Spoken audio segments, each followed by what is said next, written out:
Jadi ayat ni sambung kepada masalah ayat 3839. 3839 cerita tentang masalah hukuman hudud, iaitu potong tangan. Wassariqu wassariqatu faqta'u, pencuri lelaki potonglah tangan mereka, pencuri wanita pun potonglah tangan mereka. Assalamualaikum warahmatullahi wabarakatuh. Alhamdulillahi Rabbil Alamin. Allahumma salli ala Muhammad wa ala alihi wa sahbihi ajma'in.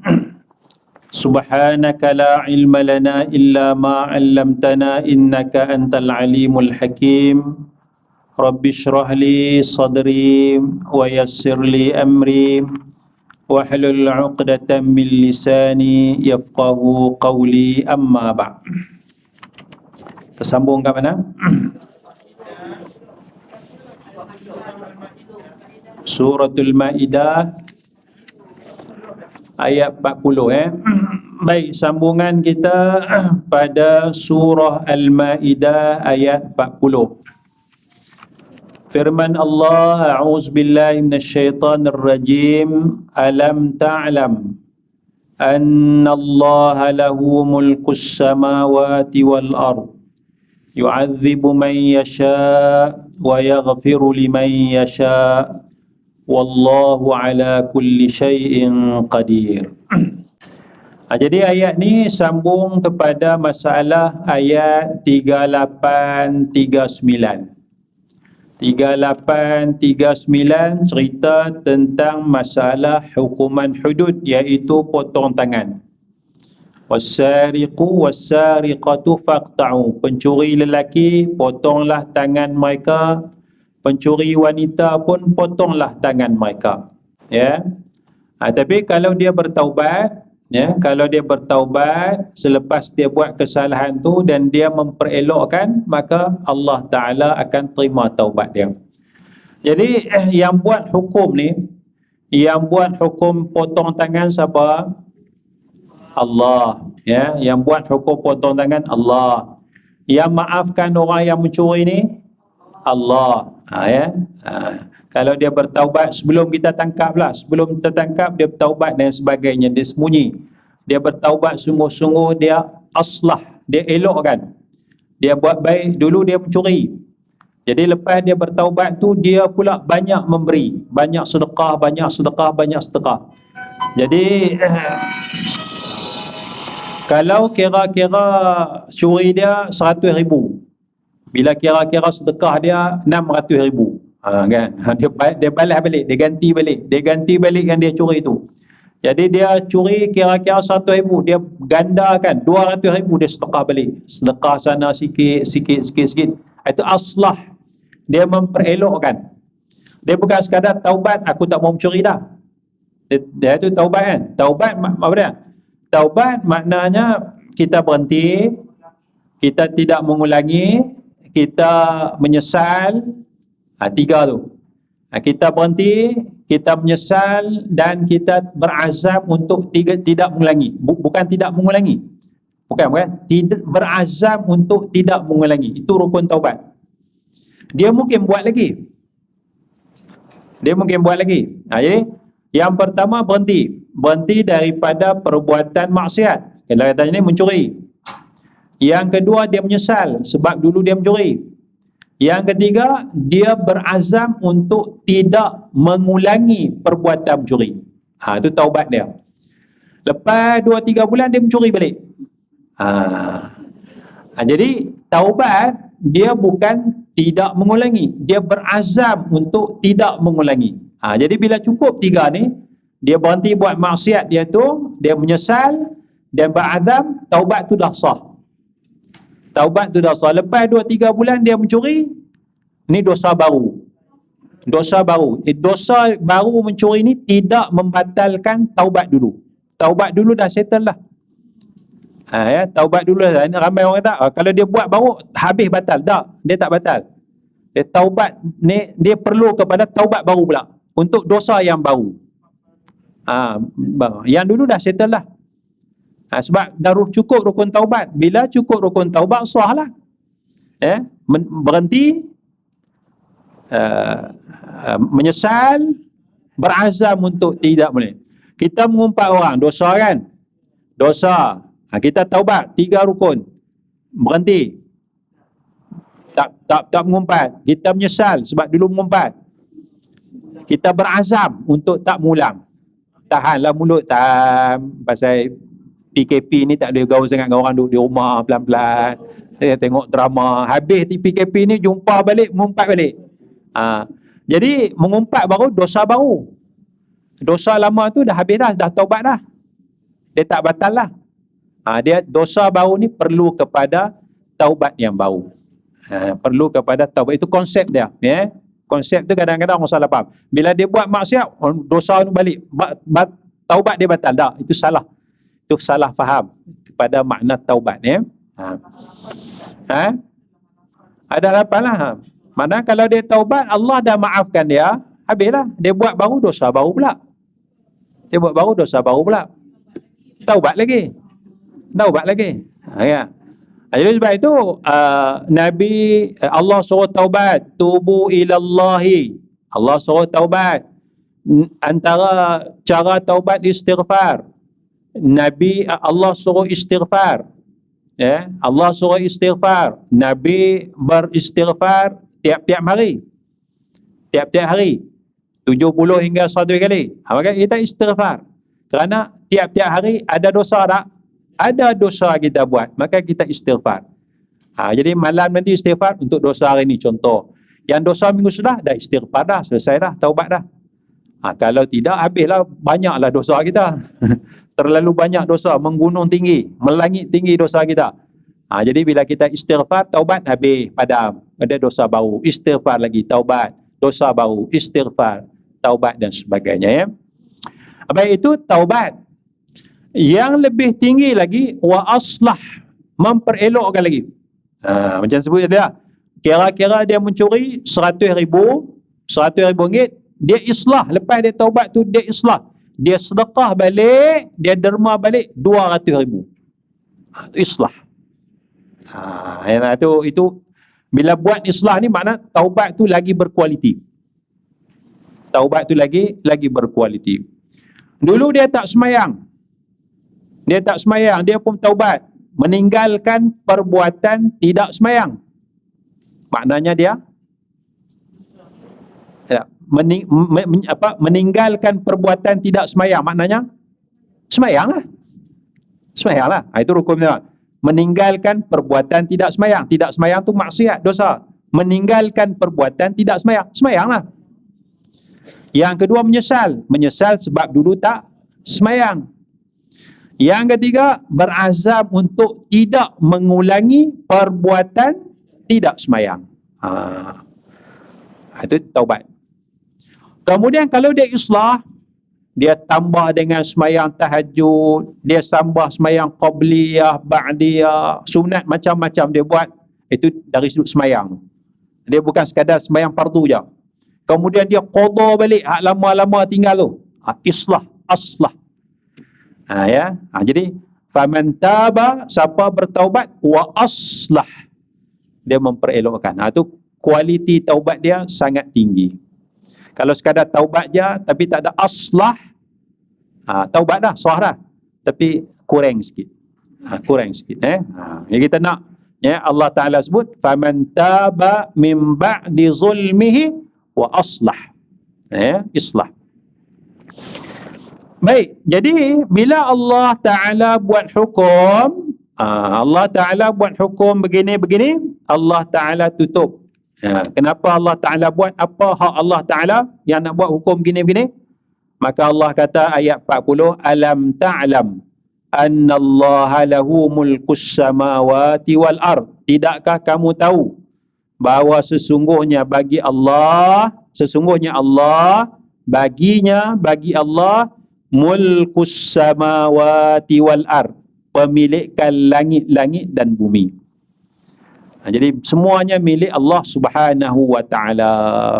Semuanya milik Allah. Bila milik Allah, yu'adzibu man yasha wa yaghfiru liman yasha. Allah Ta'ala azab sesiapa yang Allah kehendaki, dan Allah ampunkan sesiapa yang Allah Ta'ala kehendaki. Ikut suka Allah Ta'ala lah. Ikut suka Allah Ta'ala. Fa'alul lima yurid. Dalam Quran kata, Allah Ta'ala buat apa yang Allah Ta'ala kehendaki. So kita tak boleh nak persoal, kenapa Allah Ta'ala hukum potong tangan? Tak boleh soal. Kenapa? Semua tu milik Allah Ta'ala. Tangan yang dipotong tu milik siapa? Allah. Tangan yang dipotong tu milik Allah. Jadi bukan tangan orang tu. Allah yang ciptakan tangan tu. Sekarang Allah Ta'ala suruh potong. Allah Ta'ala nak ambil balik. Mulkus samawat. Sebab itu bila kita sembelih haiwan, kita sembelih tu zalim tak? Kira-kira zalim tak? Kira-kira tu. Kira-kira zalim. Kira-kira zalim ni. Kan? Patut biarlah binatang tu hidup, elok dan sebagainya. Kita makan rumput-rumput sudahlah. Rumput-rumput daun-daun tu satu makan tu sembelih zalim dan semua. Tapi haiwan tu siapa punya? Allah punya. Maka kita sembelih tu dengan nama Allah. Bismillah. Aku sembelih ni bukan zalim. Allah Ta'ala suruh sembelih. Allah Ta'ala bagi sembelih. Maka kita sebut nama Allah. Ada sebut nama Allah tak ada masalah lah. Kerana dia milik Allah Subhanahu wa Ta'ala. Kalau sembelih tu lembu tu dia tak apa lah sangat. Kelepiang tu biasa kan. Tak elok-elok pegang, gosok-gosok dia. Biasa lembu kebah dia tenang kan. Ya. Itu milik bagi Allah. Jadi Allah Ta'ala buat apa yang Allah Subhanahu wa Ta'ala kehendaki. Jadi hukum potong tangan ni kita terima. Kita beriman ini adalah hukum daripada Allah Subhanahu wa Ta'ala. Kemudian kata Allah, wallahu ala kulli syai'in qadir, dan Allah Ta'ala Maha berkuasa di atas tiap-tiap sesuatu. Ya. Kemudian ayat 41 Allah Ta'ala firman, ya ayyuhar rasul, wahai rasul. Ya. Nak baca ya ayyuhallazina amanu. Ya ayyuhar rasul, wahai rasul. Wahai rasul. Ini satu bentuk penghormatan, pemuliaan daripada Allah kepada Nabi Muhammad sallallahu alaihi wasallam. Iaitu Allah Subhanahu wa Ta'ala tidak panggil Nabi dengan nama. Tidak ada satu ayat Allah Ta'ala kata, tidak ada ya Muhammad. Tidak ada. Tidak ada. Tapi ya Adam ada tak? Ada. Ya Musa ada. Ya Isa ada. Wahai Adam, wahai Musa, wahai Isa. Ya Yahya, wahai Yahya. Allah panggil nama. Jadi ini nak membezakan kelebihan Nabi Muhammad sallallahu alaihi wasallam dengan para nabi, para rasul yang lain. Iaitulah nabi-nabi rasul yang lain dipanggil dengan nama, Allah panggil dengan nama, ya tu panggil. Tapi untuk Nabi Muhammad sallallahu alaihi wasallam Allah panggil dengan pangkat. Ya ayyuhar rasul. Wahai rasul. Ataupun Allah panggil ya ayyuhan nabi, wahai nabi. Ya Muhammad tak ada. Tapi perkataan Muhammad tu adalah wa ma Muhammadun illa rasul, tidaklah Muhammad itu melainkan seorang rasul. Itu ada, tapi itu bukan panggilan, bukan Allah bercakap, bukan direct. Kan? Bukan khitab cakap tu. Bila panggil, Allah panggil dengan pangkat. Jadi bila panggil dengan pangkat berbanding panggil dengan nama, biasanya panggil dengan pangkat itu sebagai tanda memuliakan. Ya. Jadi kalau orang tu ada Datuk Seri, kan, nama dia Abu, kita panggil Abu, kau panggil Datuk Seri. Datuk Seri. Abu tu hilang dah. Lama-lama kita pun tak tahu nama dia apa, dia tak tahu. Yang tahu Datuk je. Datuk Seri je, tak tahu. Tak tahu nama, hilang. Kan? Jadi tak. Pasal kita nak memuliakan. Kita tengok orang tua, kita panggil pakcik. Kalau kita kadang panggil Tuan Haji, Tuan Haji. Tuan Haji tu kata, saya tak pergi haji lagi. Tak apalah. Doa kan. Tuan Haji kan. Jadi munasabah ni umur ni pergi haji dah. Kan, umur ni pergi haji dah. Jadi kita panggil Tuan Haji tu sebagai nak memuliakan dia, Tuan Haji. Kan? Kan. Itu konsep memuliakan ya. Jadi inilah maknanya memuliakan, menghormati. Maka begitulah masyarakat kita, dia memuliakan seseorang itu. Sehingga bila kita nak lalu di hadapan orang, biasanya orang yang lebih tua apa kita buat? Tunduk sikit. Ya, tunduk sikit. Ini dibenarkan dalam agama kita untuk tunduk, untuk minta izin. Kerana apa? Kerana ia adalah sebahagian daripada akhlak, sebahagian daripada adab. Ya, kita pun bila tengok orang berjalan depan orang kan, kalau tak tunduk sikit, ni berakhlak ke kurang ajar? Kurang ajar. Ini budaya masyarakat kita ya, budaya masyarakat kita. Jadi ada orang dia tak faham konsep ni, dia kata Rasulullah tak pernah buat macam tu. Ini tak faham akhlak, tak faham nilai-nilai masyarakat. Tak faham nilai masyarakat, tak boleh buat, dia kata. Ini ada orang kata tak boleh buat. Ada penceramah kata tak boleh buat tu, tak boleh tunduk sikit. Ini tak faham nilai budaya masyarakat yang halus, yang seni dia begitu. Ya. Kita jangan tengok orang Arab. Orang Arab memang dia tak ada budaya ni. Dia redah itu ya. Sebab itu bila tengok dalam hadis, Nabi tak bagi langkah berorang. Bila nak pergi semayang tu, depan tu ada kosong, jangan langkah berorang. Pasal apa? Pasal budaya Arab dia memang macam tu. Dia langkah ya. Pernah tak kita pergi Masjidil Haram, dia langkah ya? Arab. Ada orang Melayu buat tu?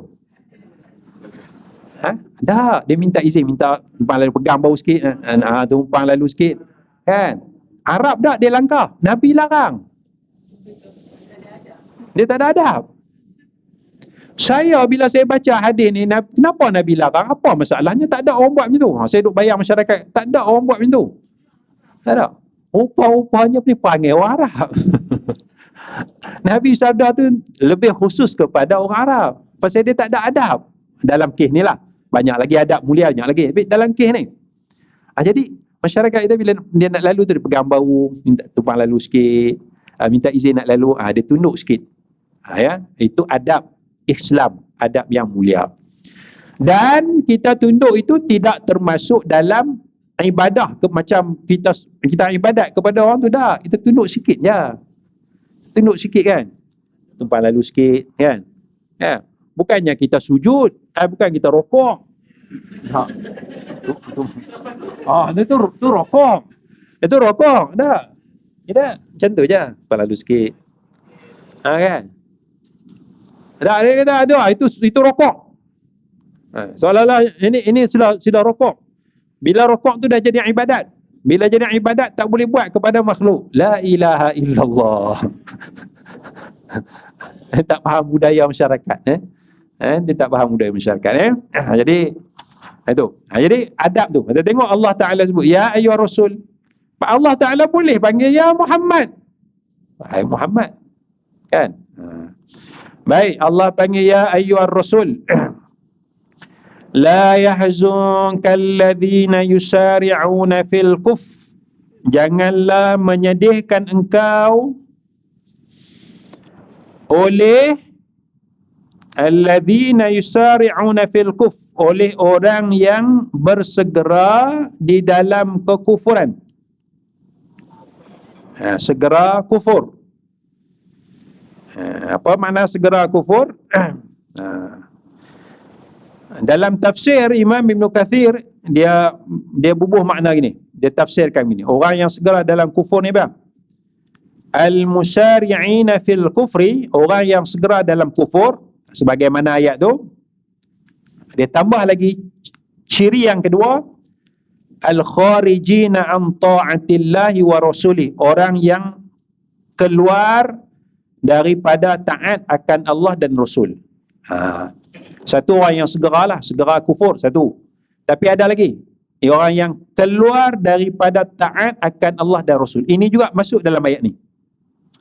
Maknanya, jangan menyedihkan kamu wahai Nabi oleh orang yang segera buat perkara kufur, ataupun jangan menyedihkan kamu wahai Nabi oleh orang yang derhaka kepada Allah. Mungkin tak kufur, tapi dia buat maksiat, derhaka kepada Allah. Itu diluaskan oleh Imam Ibn Kathir. Ataupun ciri yang ketiga, al-muqaddimina ara'ahum wa ahwa'ahum ala syara'i'illahi azza wa jalla. Orang yang mengutamakan, melebihkan pandangan mereka, hawa nafsu mereka berbanding syariat Allah.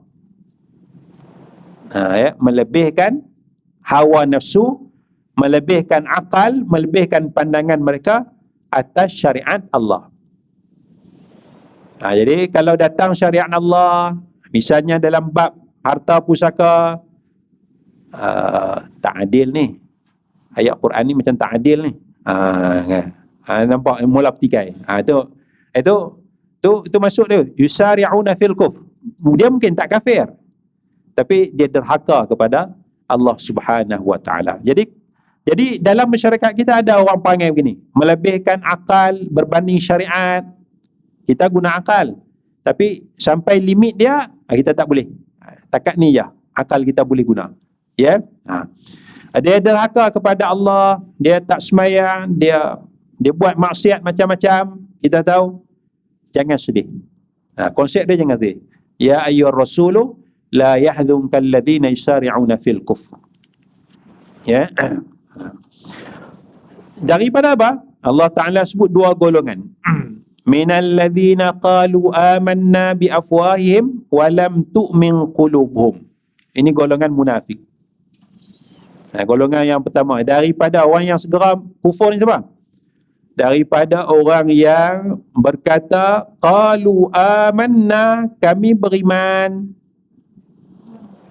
walam tu'min qulubuhum, akan tetapi tidak beriman hati-hati mereka, dalam tu tak beriman. Ini golongan munafik. Ringkasnya golongan munafik. Ini orang yang yusar, yang segera dalam kufur, segera maksiat, segera derhaka kepada Allah. Ya. Maknanya nak menerangkan min tu min bayan, minal ladzi tu nak terang siapakah orang yang segera ni. Keterangan dia iaitulah orang yang segera, yang kata kami beriman di mulut tetapi hati mereka tidak beriman. Yang kedua, yang orang yang segera ni, wa minal ladzina hadu, dan daripada sebahagian, bukan semua, sebahagian daripada orang Yahudi. Sebab ada Yahudi yang beriman kepada Allah dan Rasul, tapi ada sebahagian yang tidak beriman, yang yusari'una fil kufr, segera dalam perkara kufur. Ya. Tak semestinya dua golongan ni je. Tak semestinya golongan munafik, tak semestinya golongan Yahudi. Siapa-siapalah yang terhaka kepada Allah, yang buat maksiat, yang melebihkan akal berbanding syariat Allah, yang mempertikaikan syariat Allah. Dia bukan pertikaikan fiqah. Kalau pertikai fiqah tak apa, boleh beza fiqah dengan syariat. Kalau fiqah ni pandangan ulama, itu fiqah Imam Syafi'i. Kalau kita tak setuju, itu tak merosakkan iman kita. Tapi kalau syariat, dia syariat Allah, dia syariat Islam, dia syariat Nabi Muhammad. Dia bukan syariat Imam Syafi'i, tak ada. Fiqah Imam Syafi'i. Tapi kalau syariat Allah. Jadi fiqah tu boleh main lagi. Fiqah tu boleh lagi, boleh tolak fiqah ni, ambil fiqah tak apa. Tapi kalau syariat satu je, syariat Allah, syariat Islam, syariat Nabi Muhammad sallallahu alaihi wasallam. Ya. Jadi jangan sedihlah kalau ada kita ajak orang buat baik, kita ajak orang tak semayang supaya semayang, dia tak mau, dia petikai perintah semayang, dia kata bukannya kaya pun kalau semayang banyak. Jadi jangan sedih. Jangan sedih. La yahzunka, jangan menyedihkan engkau oleh orang yang sebegini. Kerana apa? Kerana yang bagi hidayah siapa? Allah. Kita cuma menyampaikan. Kemudian kata Allah, samma'una lil kadhib. Mereka semua ni, orang yang segera kufur ni, sama ada munafik, sama ada Yahudi dan sebagainya, samma'una lil kadhib. Mereka banyak mendengar. Sama' banyak mendengar. Banyak mendengar, lebih terpengaruh lil kadhib, dengan perkara tipu, pembohongan. Ya. Kemudian samma'una liqaumin akharin lam ya'tu, dan mereka banyak mendengar, orang munafik tadi dan sebahagian Yahudi itu banyak mendengar liqaumin, bagi kaum yang lain, qaumin akhir lam ya'tu, kaum tu tak datang pun jumpa Nabi. Boleh faham ya? Maknanya mereka percaya sumber sekunder. Mereka tak ambil sumber prima. Sumber primanya Nabi. Jadi ini Nabi, katalah ni Nabi, ini kaum lain, ni orang munafik. Dia percaya apa ni? Orang ni tak jumpa Nabi pun. Orang ni tak jumpa ni. Qaumin akhirin lam ya'tu, tak datang jumpa Nabi pun. Biar orang ni cerita Muhammad kata begini. Dia dengar ni. Dia tak dengar daripada sumber prima, iaitulah Nabi Muhammad sallallahu alaihi wasallam. Dia dengar daripada sumber yang kedua. Sumber kedua ni pula tidak boleh dipercayai sebab tak datang jumpa Nabi. Kan? Itu maksud dia tu. Samma'una lil kadhib, samma'una liqaumin akharin lam ya'tu. Kaum itu tidak datang berjumpa engkau, wahai Nabi. Jadi bila mereka tak datang jumpa Nabi, yuharrifunal kalima min ba'di mawadhi'i. Mereka tahrif, ubah kalam, ubah perkataan daripada tempat dia. Ubah perkataan, ubah hukum dan sebagainya. Jadi jelas dia contoh, contoh diceritakan dalam beberapa riwayat hadis. Kita ambil satu riwayat yang lebih kurang je, iaitu ada Yahudi berzina. Yahudi lelaki, Yahudi perempuan berzina. Ini cerita ni, ayat ni di Madinah. Yahudi lelaki, perempuan berzina. Maka persoalannya, apakah hukuman yang sepatutnya dikenakan kepada orang yang berzina? Jadi Yahudi, mereka sebat orang yang berzina, orang yang muhsan, yang dah kahwin tu, mereka sebat. Dan mereka tahmim, mereka hitamkan muka. Dan mereka bawa naik atas himar, terbalik ke bawah, kepala ke bawah kan, gantung, arak, diarakkan kawasan. Mungkin lepas disebat ke atau sebelum sebat diarakkan dan dihitamkan, diconteng muka tu. Ini kata hukuman bagi orang yang berzina. Adakah itu hukuman dalam Taurat? Adakah itu hukuman dalam kitab Taurat? Jadi mereka bawa isu ni kepada Nabi Muhammad sallallahu alaihi wasallam. Bila bawa kepada Nabi, maka Nabi panggil, fa'tu bit Taurat, bawa kitab Taurat. Bila bawa kitab Taurat, panggil orang yang pandai baca. Nabi boleh baca tak Taurat? Nabi tak boleh baca, bukan bahasa Arab, ya. Nabi tak boleh baca, mereka baca. Bila mereka baca tu sampai ayat rejam orang yang berzina, mereka tutup dengan tangan. Tu yuharrifunal kalima min ba', mereka ubah. Ayat rejam tu tak sebut. Maka suruh angkat tangan. Bila suruh angkat tangan, adalah ayat rejam tu.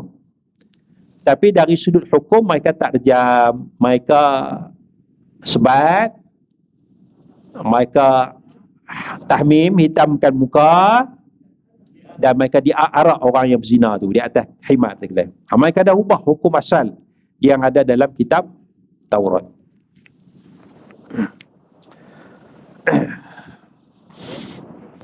Jadi sebab apa mereka tanya kepada Nabi? Mereka tanya ni. Dalam satu riwayat kita, sebab apa mereka ubah hukum daripada rejam kepada sebat ni, kepada hitamkan muka dan arak ni? Sebab kalau yang berzina tu orang biasa, orang kampung, kan, marhain. Kalau yang berzina tu orang marhain, tangkap, kita kejam, tak ada masalah. Tapi bila yang berzina tu orang bangsawan, orang VVIP, jadi takkan kita nak kejam. Kan? Jadi isulah. Maksud mereka ubah. Kita sebat je. Jadi yang marhain pun sebat, yang VIP pun kita sebat sama-sama. Jadi hukum asal dah diabaikan. Itu sejarah kenapa berlaku perubahan dari sudut pelaksanaan hukum tu. Ya. Jadi mereka saja tanya Nabi. Karena Nabi Muhammad ni terkenal sebagai seorang Nabi yang dibangkitkan bitakhfif, dengan ringan. Rejam tu berat, kalau sebat tu ringan sikit. Jadi kalau dia bagi pandangan dia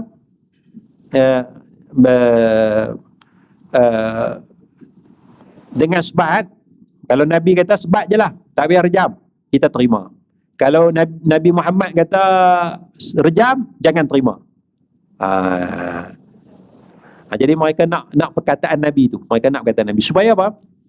Supaya dalam hadis ni mereka kata kita jadi hujah di hadapan Allah nanti. Kenapa tak laksanakan hukum? Pasal Nabi kata sebat, bukan rejam. Nabi Muhammad yang kata. Kita futya Nabi, hadza futya nabika. Di akhirat nanti kita hujah dengan perkataan Muhammad, ini fatwa Nabi Muhammad, dia suruh sebat, dia tak suruh rejam. So dia nak legalisekan perbuatan mereka yang dah lama tu, tak rejam tu, nak legalisekan dengan fatwa daripada Nabi Muhammad sallallahu alaihi wasallam. Itu berat tu fatwa tu. Ya, fatwa tu berat tu sebab dia akan jadi hujah nanti. Maknanya orang ni buat pasal apa? Pasal mufti kata tu. Pasal ustaz kata boleh. Akan jadi tu. Baru ni ada seorang, saya dengan mu'allaf. Ada satu soalan. Dia kata kalau balik rumah, mak ni tak Islam. Mak ni tak Islam lagi. Mak ni bila dia tengok anak dia balik, walaupun anak tu Islam, dia seronok mak anak dia balik, dia pun masak masak ayam tak sembelih, masak daging babi, sebab dulu anak dia makan kan. Boleh tak anak ni makan? Kalau anak ni tak makan, mak kecil hati. Boleh tak mak anak ni Islam makan? Sebab nak jaga hati mak dia.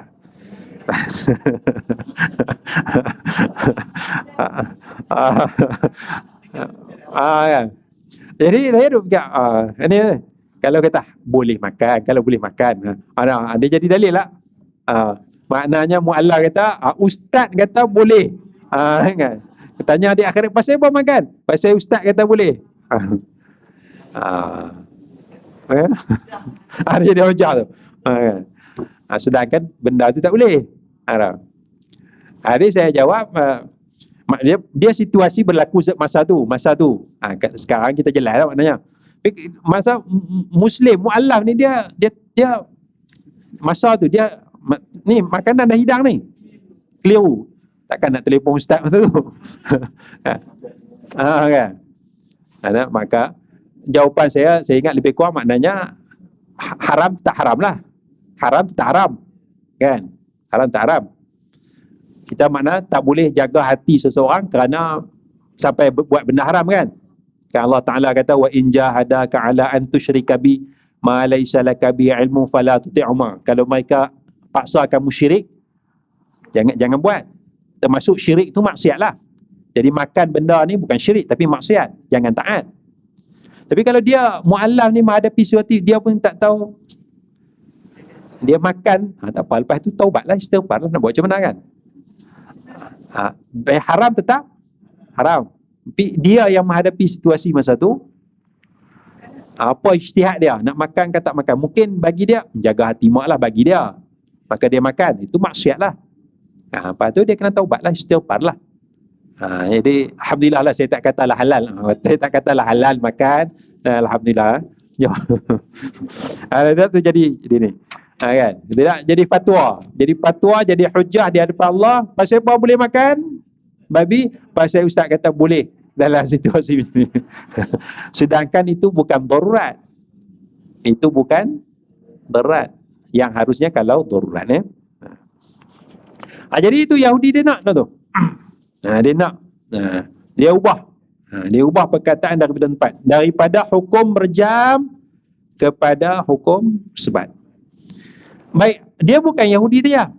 Sama kita. Sekarang kita mencuri, apa hukuman dia? Penjara. Penjara. Tak ada potong tangan tak ada? Tak ada kan? Tak ada. Kita ubah tak? Apa dia tepi dah?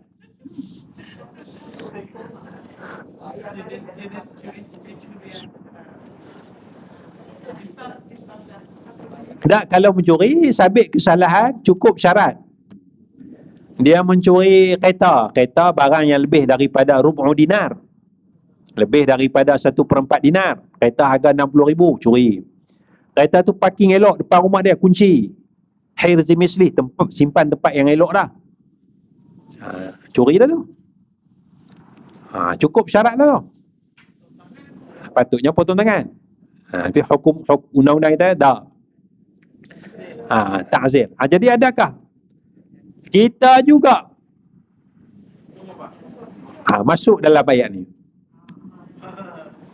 Saja maksudnya. Jadi hakim yang Islam tu dia kena istighfar banyak-banyak. Aku tak ada kuasa. Pasal yang buat undang-undang siapa? Parlimen. Bukan hakim. Hakim tak ada kuasa. Kalau hakim kata potong tangan pun tak jalan juga. Pasal tak ada undang-undang.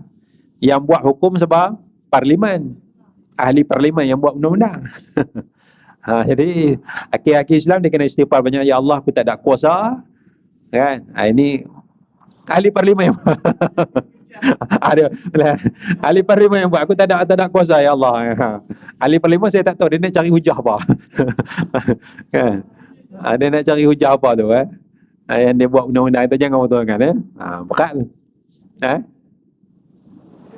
Allah alam, dah dosa. Dosa lah.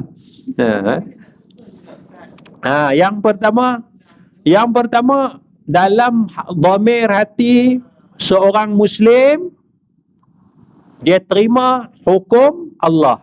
Mencuri potong tangan, aku terima. Itu satu.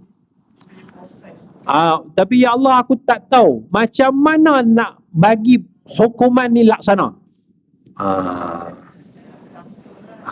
Itu yang kelemahan. Aku terima ya Allah, aku terima. Mencuri potong tangan, aku terima. Zina, sebat, rejam, sebat dan rejam. Tengok okeylah. Aku terima ya Allah. Tapi aku tak tahu cara yang laksanakan dengan cepat. Kelemahan. Kan? Harap-harap maknanya Allah Ta'ala menerima keuzuran kita itu. Menerima keuzuran kita itu. Jadi peringkat pertama selesai. Aku terima. Aku beriman. Peringkat kedua tu keuzuran kita ya. Jadi jangan sampai peringkat pertama pun tak settle. Peringkat pertama tak settle, kita petikai. Ni hukum muntah ni, dalam muntah ni dengan potong tangan ni tak luar. Itu petikai. Itu dah merosakkan iman kita. Merosak iman. Baik, jadi Yahudi ni dia ubah, yaqulun, mereka kata, in utitum hadha, kalau kamu diberikan ini, mana hukuman sebat ke dalam kes ni, fakhudhu, ambil. Wa illam tu'tau, kalau kamu tidak diberikan hukuman sebat. Muhammad kata rejam, bukan sebat. Kes zina bukan sebat, rejam. Jangan ambil. Hati-hati dengan Muhammad. Hati-hati dengan Muhammad. Kalau Muhammad kata boleh, rejam pun boleh. Ambil pandangan tu. Itu jadi hujah di akhirat nanti. Ya. Itu perkataan mereka. Yaqulun tu mereka lah orang munafik, orang Yahudi, orang yang segera kepada kufur. Kemudian kata Allah, wa may yuridillahu fitnatahu, sesiapa yang Allah kehendaki fitnah, falan tamlika lahu minallah syai', kamu tidak memiliki sesuatu pun baginya daripada Allah. Tak boleh nak buat apa dah. Sebab dia sendiri tak mau membersihkan diri dia tak mau kepada jalan kebenaran. Ulaika alladzina lam yuridillahu an yutahhira qulubahum, itulah golongan yang Allah tidak berkehendak untuk menyucikan hati mereka. Allah tak kehendak. Tapi kehendak tu dia kena mula daripada kita. Kehendak tu mana dalaman kita tu, ya Allah aku nak jadi baik. Ya Allah aku nak bertaubat. Ya, dia kena daripada dalam kita. Kalau daripada dalam tu memang tak mau, itu makna Allah Ta'ala tak akan lorongkan kita, tak akan buka jalan kita ke arah kebaikan. Ya. Lahum fid dunya, bagi mereka di dunia khizyun, kehinaan, walahum fil akhirati adzabun azim. Ya, di dunia ada hukum hina, Allah pandang hina, dan di akhirat Allah sediakan azab yang agung, yang besar kepada orang yang menentang Allah Subhanahu wa taala. Kemudian kata Allah, samma'una lil kadhib biakaluna lis-suh, mereka juga mendengar bagi perkara kadhib, pendustaan. Dia tegaskan lagi macam tadi tu, samma'una lil kadhib, akaluna lis-suh, mereka makan suh, makan benda haram. Akalun, banyak makan. Akalun, banyak makan benda haram. Apa dia? As-suh, benda haram. Ya, benda haram yang lebih tertumpu kepada rasuah. Kullu lahmin nabata min haram fannaru aulabi, tiap-tiap daging yang tumbuh daripada benda haram, nerakalah yang utama bagi dia. Dalam satu riwayat, kullu lahmin nabata min suhtin, kata suh, tiap-tiap daging yang tumbuh daripada suh, daripada benda haram, fannaru aulabi, maka nerakalah yang lebih utama. Jadi suh itu ar-rishwah, rasuah. Jadi Islam dah bercakap, Quran dah bercakap bab rasuah ni lama dah, disebut dalam suh tu. Dan Nabi pun guna perkataan rasuah, ar-rashi wal murtashi finnar, orang yang bagi rasuah, orang yang menerima rasuah, finnar, di dalam neraka. Ya. Jadi suh itu makna rasuah. Suh. Apa dia rasuah? Rasuah ni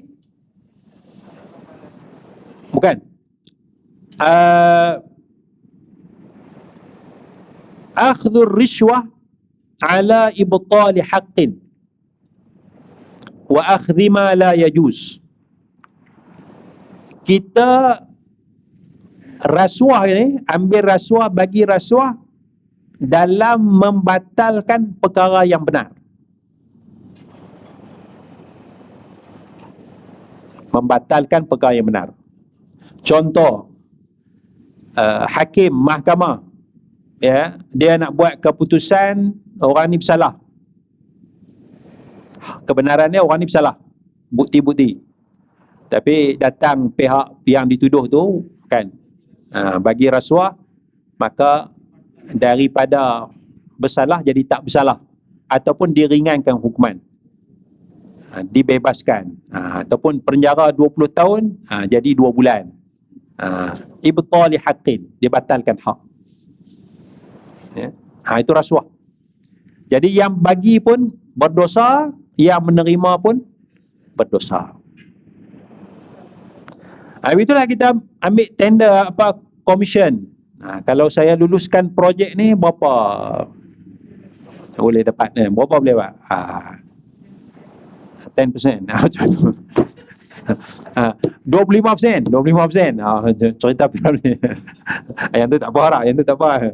Cerita apa 3 benda tu 25%. Tu tak apa, yang tu tak jadi rasuah. Itu komisen yang halal. Kan?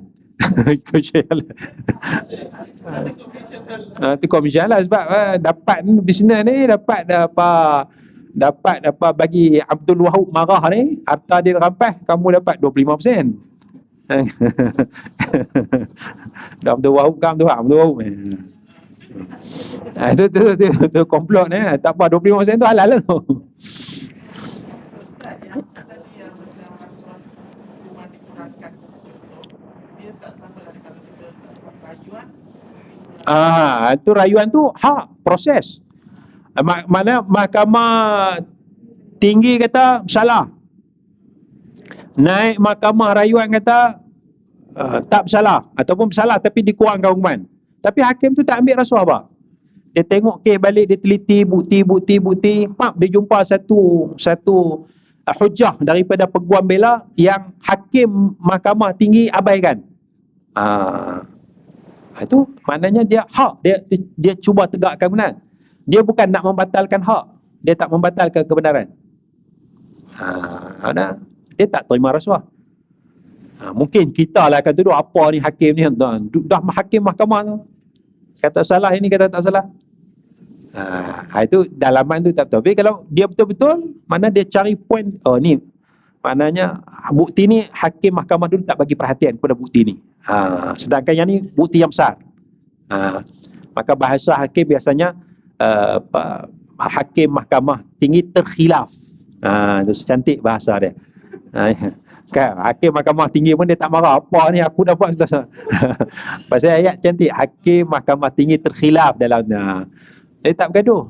Bagus hakim-hakim kita ni. Yang bergaduh ni ustaz-ustaz. Kan? Apa salahnya kita ambil bahasa, saya ingat ustaz tu terkhilaf sikit kot. Terkhilaf sikit ya. Etika kehakiman tu bagus. Baik, itu tak apa. Jadi mahkamah tinggi kata salah, mahkamah rayuan kata tak salah, naik mahkamah persekutuan kata salah balik. Itu tak, mana proses tu, ya, proses ya. Baik. Jadi rasuah ni kita nak ambil faham rasuah membatalkan hak ataupun benda yang tidak harus. Benda yang tidak harus. Jadi rasuah. Kalau benda tu hak, ya, kalau benda tu hak, dia rasuah juga. Misalnya, kita pergi nak cop borang.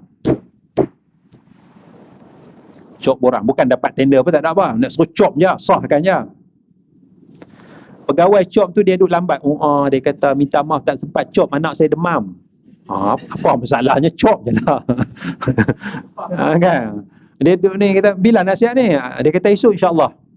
Esok datang minta maaf, dia kata kereta isteri saya rosak. Apa kaitannya? Dia nak baksis dia. Kita pun payah kata Pak, nah RM50 salam. Salam RM50. Dia tengok terus jom. Rasuah. Tapi rasuah halal. Kita bagi tu halal, dia ambil tu dosa. Patut kita tak bagi, tapi dia duduk lambat kan. Dia banyak songeh dia. Dia nak minta tak boleh, minta tu nampak sangat dia minta rasuah. Kan dia buat lambat, anak demam lah, anak sakit gigi lah, kan. Kereta bini rosak lah, apa lah, tak ada kaitan, buat cop je lah kerja awak kan. Borang ada tu tak macam lagi dia cerita kita pun RM50. Niat tu nak minta tapi dia tak boleh minta. Bila minta tu nampak sangat rasuah. Kan dia boleh dituduh. Kita pun niat sedekah kat dia lah RM50. Dia pun alhamdulillah tak lega dah demam dia kata. Hilang salah dia tak. Jadi dosa tu atas yang menerima. Pegawai tu dia terima dosa. Kita bagi tu tak dosa. Pasal hak kita dia cop, dia tapi dia tak mencop. Tapi masih nama rasuah. Itu dipanggil rasuah halal. Rasuah halal. Kita pergi pejabat suruh cari borang. Suruh cari borang geran ke, pegawai tu kata tak jumpa cik. Tak jumpa. Pak kita suar RM20. Dia masuk 5 hari kita baru jumpa kita.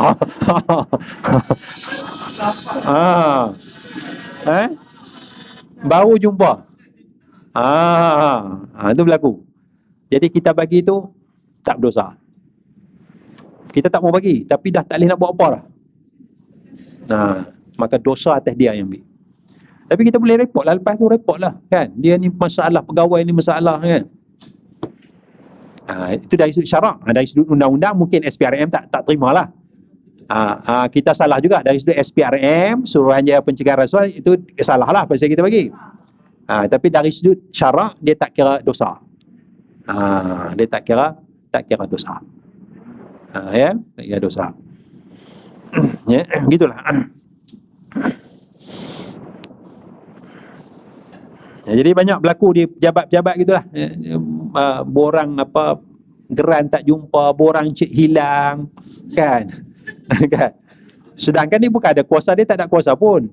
Kalau dia kuasa nak menuliskan tindak tu rasuah lah. Dia tak ada kuasa pun. Dia cuma nak bawa borang kita masuk dalam bilik mesyuarat je. Dia kata borang hilang je. Jadi kita begitu. Jadi itu jadi dalam kitab dia kata amma antarusya litadfa'a an dinika wa damika wa malika falaysa biharam. Kalau kamu bagi rasuah untuk mempertahankan agama ataupun mempertahankan darah ataupun mempertahankan harta, falaysa biharam, maka itu tidak haram. Kita pasal bagi rasuah nak mempertahankan agama kita, nak mempertahankan darah kita, nak mempertahankan harta kita, maka itu tidak haram. Dosa ke atas orang yang ambil, tidak ada dosa ke atas orang yang bagi. Itu dalam sudut dosa. Dari sudut undang-undang dunia, dua-dua akan kena. Dua-dua akan kena ya. Jadi kita masuk mengaji di Mesir tu, Mesir kita ialah buat kad pelajar lambat apa semua. Datang tu dia kata barrah. Dia suruh balik kan. Barrah. Kita pun keluarlah 5 genih. RM5, 5 genih. Kan, pegang RM5. Dia pusing siap. Selesai masalah kan. Kau tidak esok pula kan. Kita dah patok kan. Patok berapa puluh orang patok. Pak. Pejabat tutup pukul 4. Pukul 3.30 dia kata barrah esok. Dia malas nak buat lah. Tak keluar. Hak kita. Kan. Jadi salah dia lah. Salah dia lah. Kita nak patok pula belum kan besok pula kan. Jadi kita hati-hati lah. Jadi itu akalun nas. Fa in ja'uka, kalau mereka datang kepada engkau wahai Nabi, fahkum bainahum aw a'rid anhum. Hukumlah di antara mereka ataupun berpalinglah daripada mereka. Kalau Nabi nak hukum, buat hukum lah. Hukum tanya hukum begini, kena rejam ke tak kena rejam, hukum. Kalau Nabi tak mau buat pun tak apa. Ya, mana Nabi suruh patah baliklah kepada orang kitab kamu lah. Kalau nak hukum dalam Quran. Kan? Kalau Nabi tak mau hukum, patah baliklah, kamu ada kitab Taurat, patah ikutlah hukum kitab Taurat kamu. Ya. Wa in tu'rid anhum falan yadurruka syai'a. Kalau kamu berpaling daripada mereka, maka mereka tidak boleh mudaratkan kamu sedikit pun. Ya, tidak mudarat Nabi Muhammad sallallahu alaihi wasallam ya. Jadi mudarat tu penting. Kita tengok ada mudarat ke tidak ada mudarat. Kalau ada mudarat, kita jaga, kalau tak ada mudarat tidak mengapa. Ya. Itulah kalau orang hina kita, kutuk kita, mudarat atau tidak kepada kita? Kalau tak ada mudarat, maafkanlah. Maafkanlah ya. Saya insiden malam tadi.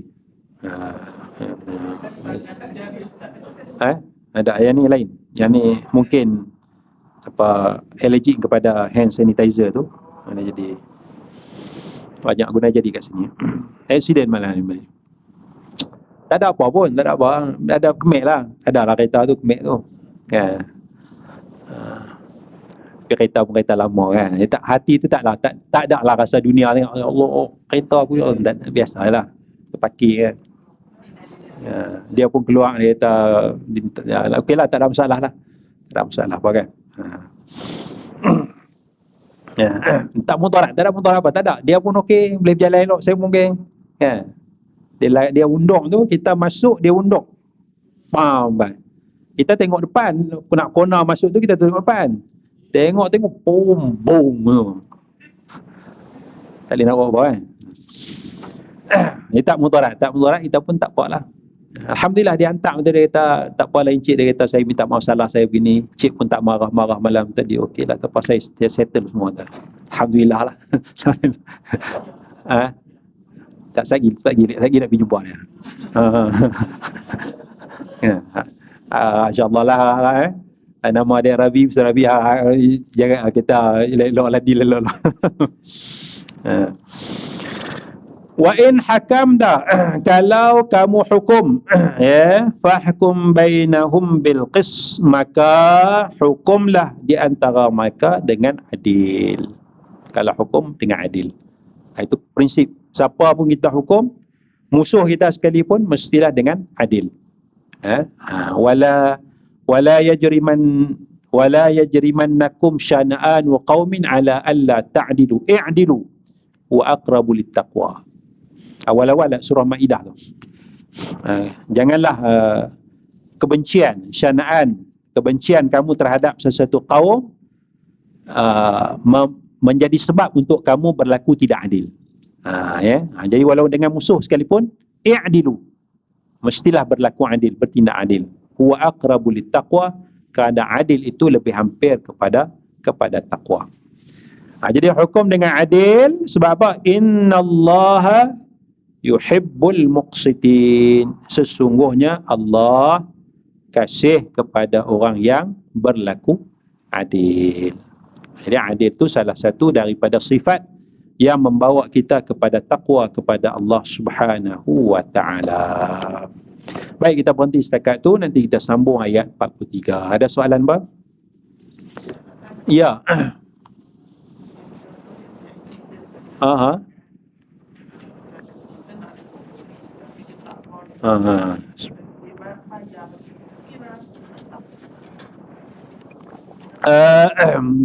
Dia tak mau report polis apa. Kalau dia nak settle je lah. Tak ada rasuah. Kita report polis tu nak insurans kan. Nak insurans apa, tapi tak dia nak bayar kan. Mungkin ada report ke apa. Kalau dia nak settle, alhamdulillah lah. Maknanya win-win lah. Win-win situation lah. Awak salah, awak settle dengan saya, awak bayar, alhamdulillah lah. Saya pun tak ada masalah. Saya pun boleh elok lagi, tak ada masalah. Gitulah maknanya. Cuma nak tengok tu, kita pun bukannya faham undang-undang. Adakah wajib report? Kalau undang-undang kata wajib, kita pergi report je lah. Dalam tempoh 24 jam kan. 24 jam tu, surat tu simpan, kalau ada apa-apa, kita report lah.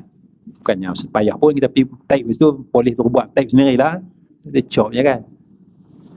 Lebih kurang itu. Wallahualam. Ya. Baksi.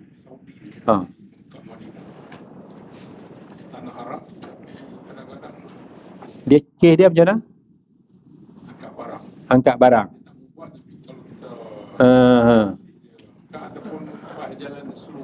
Bah jalan slow. Lama tapi Malaysia ni dia bagus yang ada dibuat collection. Tapi slow juga. Slow juga kan, bah mah. Maknanya dia dah dapat gaji dah. Dia dah ada gaji dah. Dia angkat barang tu, dia dah gaji kan. Dia pekerja airport, dia dah gaji dah. Dia dapat tu kalau tips tu mungkin lah kot kan. Maknanya itu nak kata rasuah tu tidaklah tips. Baksis tu. Nak bagi cepat sikit. Kita niat sedekah lah. Jadi dia dah lama macam tu, maknanya biasanya tips ni untuk hotel je, pekerja hotelnya. Tak apalah kalau kita niat sedekah. Sebab kita tak ada kepentingan apa pun, bawa sampai juga, sampai. Barang tu diangkut juga sebab tu kerja dia, cuma lambat sikit. Jadi tak kata Rasul itu baksir kan? Baksir. Jadi niat sedekah lah. Niat sedekah je bawa bas lambat sikit. Dia kena bawa, dia mesti tutup syarat dah. Kan dah minta iklan dah Ustaz. Tu tak tahulah tu.